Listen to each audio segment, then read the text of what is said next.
Você está ligado no Bom Dia Maranhão para todo o estado aqui pela TV Difusora nesse feriado de quinta-feira, Dia da Criança. E nada melhor, Elides, do que o Dia da Criança para a gente discutir a relação entre consumo e a infância, enfim.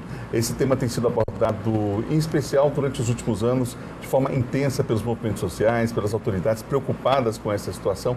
E hoje fico alerta em relação a esse tema. Nós decidimos nesse Dia da Criança falar sobre o assunto. O Brasil tem vários marcos legais importantes, desde a resolução de 2014 lá do CONANDA, que é o Conselho Nacional de Direitos da Criança e Adolescente, que é um órgão ligado à Presidência da República, outras medidas tomadas pelo próprio Superior Tribunal de Justiça, mas é preciso debater o assunto, precisamos avançar na direção da construção de uma consciência maior, inclusive mais sustentável em relação a esse consumo de crianças e adolescentes também. E para esse debate, para falar mais sobre o assunto, nós recebemos Gabriel Furtado, do Núcleo de Defesa do Consumidor da Defensoria Pública do Maranhão. Bom dia. Bom dia. Em relação ao consumismo infantil, quais os impactos sociais que a mídia traz para essas crianças? Hoje em dia a gente sabe que a mídia é responsável pelo grande aumento do consumismo infantil, né?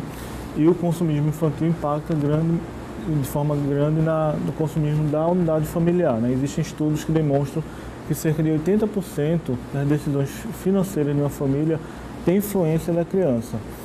A publicidade infantil, ela tem esse papel no sistema capitalista de gerar a necessidade de compra, de gerar, às vezes, pseudo-necessidades, e aí isso vai criando na criança aquele desejo de pedir alguma coisa, de comprar, e isso vai impactando na renda da família, vai impactando nos desejos da criança e na formação dele enquanto um cidadão. Como consequência, frustrações devem acontecer. Ansiedade, que é muito comum, inclusive, nas crianças hoje em dia. E aí entra o papel da família, dizer não, de impor limites. Eu queria que você falasse sobre esse aspecto, já que essa frustração tem sido cada vez mais constante diante desse impacto midiático. Perfeito. É um ciclo, né? A publicidade abusiva, né? Não a boa publicidade, mas a publicidade abusiva vai criar essas necessidades, não uma necessidade que já existe, mas vai criar uma nova necessidade que vai gerar na criança esse desejo de consumir, que é um desejo insaciável, né? A gente está sempre sendo impactado por esse desejo de consumir. E como é uma demanda que a gente nunca consegue saciar, vão criando frustrações, vai criando uma demanda irreprimível, né? E cada vez mais as crianças vão consumindo mais, vão se tornando adultos frustrados, vão se tornando adultos que veem no consumismo um escape para suas frustrações, um escape para a sua vida. E assim, não é à toa que nós vemos as linhas de crédito cada vez maiores, não é à toa que nós vemos o nível de superendividamento, principalmente no Brasil, mas assim, no Maranhão também crescendo muito, cada vez mais no Núcleo de Defesa do Consumidor. A gente está tendo famílias super endividadas, com às vezes 100%, às vezes até mais de sua renda mensal comprometida. E na infância, existem estudos mostrando impactos até mesmo na saúde da criança, tanto no ponto da ansiedade, como o senhor tocou, mas também na questão da obesidade infantil.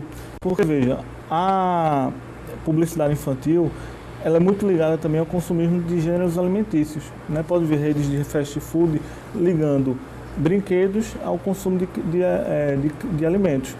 E isso tem impactado muito no índice de obesidade infantil. É preciso discutir dentro das escolas, por exemplo, a gente vê nas redes sociais, né? Não é só na televisão, mas nas redes sociais, existe uma mídia muito forte com essas propagandas. É preciso discutir também na escola, não ficar só dentro de casa essa discussão?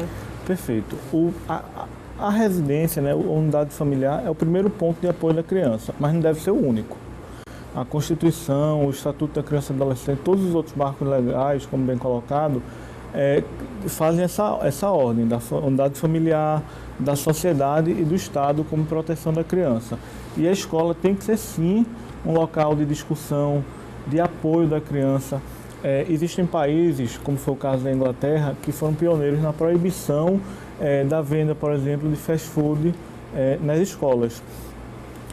Tem que haver um currículo voltado para a educação financeira, mas também tem que haver essa discussão dentro da unidade familiar e também tem que ser uma política pública do Estado.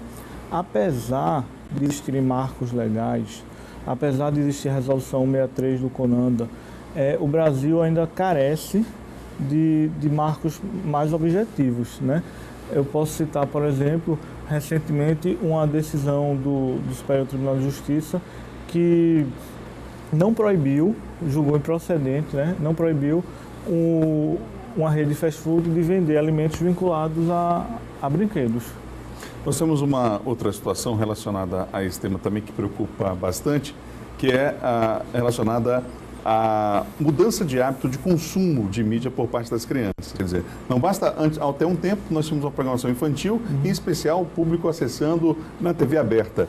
Agora mudou. Nós temos a TV fechada, presente num crescente cada vez maior no país, uma queda das mídias tradicionais e, como a Elis falou agora há pouco, as redes sociais, né? Que ainda entendo que há uma necessidade de avançar na legislação para proibir algumas situações. Nós temos canais, por exemplo, voltados para crianças que vivem o tempo inteiro oferecendo novos produtos, às vezes pessoas inclusive estão residindo em outros países, nem sempre a criança consegue fazer essa ligação, e o tempo inteiro oferecendo novos produtos, onde produto e conteúdo, eles cada vez está mais difícil estabelecer a linha limite entre um e o outro, não?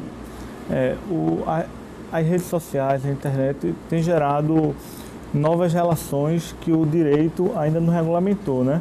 Veja a questão do Uber, por exemplo, do Airbnb, e a gente também chega na publicidade infantil. Veja, não existe uma regulamentação específica para isso. O que existe é regulamentações gerais do artigo 37, por exemplo, do Código de Defesa do Consumidor. Mas é correto, a gente precisa avançar para regulamentar essa situação, porque se antigamente a gente tinha um canal direcionado, um momento direcionado para a mídia, né? Dizendo, olha, agora vamos falar agora é o momento do comercial. Hoje em dia não, hoje em dia a gente é bombardeado por mídias até subliminares, né? Momentos que a gente acha que está vendo uma programação e na verdade a gente está ouvindo um comercial.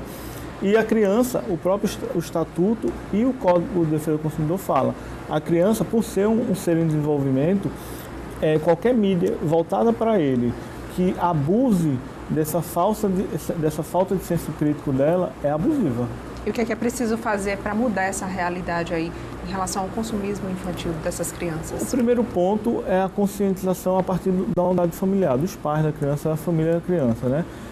A gente precisa de uma família que tenha como valor o não consumismo, tenha como valor essa educação financeira, como bem vocês tocaram, tenha esses valores no dia a dia. O segundo ponto são as escolas, os pontos de convivência social de crianças e adolescentes que também levem essa discussão. E, por fim, o Estado tem que, através de seus órgãos de defesa do consumidor, como Defensoria Pública, Ministério Público, PROCON e os demais órgãos de elaboração de política pública, tem que levar adiante a sua atualização para fazer o combate dessas propagandas abusivas nas novas redes sociais, tem que criar novas políticas públicas para fazer o combate dessa publicidade abusiva. Hoje é Dia da Criança, vale lembrar que não custa nada dar uma volta numa praça, deitar e rolar na grama com os filhos, brincar em casa mesmo, criar situações novas. Aliás, geralmente essas brincadeiras que são criadas, brinquedos que são criados a partir de materiais, né, inclusive como plástico, papelão, geralmente essas memórias é que ficam, né, em todos nós aqui que, claro, fomos crianças. Então, inclusive isso está sendo esquecido hoje em dia, né? Muitas crianças ficam muito ligadas a tablets, a celulares, essas brincadeiras que a gente brincou um pouquinho, né, Adalberto? Infelizmente está sendo esquecido nos dias de hoje. Nesse Dia da Criança, a gente alerta aqui mais uma vez, né, que existem coisas que não têm preço, como, por exemplo, dedicar tempo ao seu filho, você que está nos assistindo agora, e a gente vai estar contribuindo também para um planeta mais sustentável. Obrigado pela entrevista, Gabriel. Obrigado, bom dia.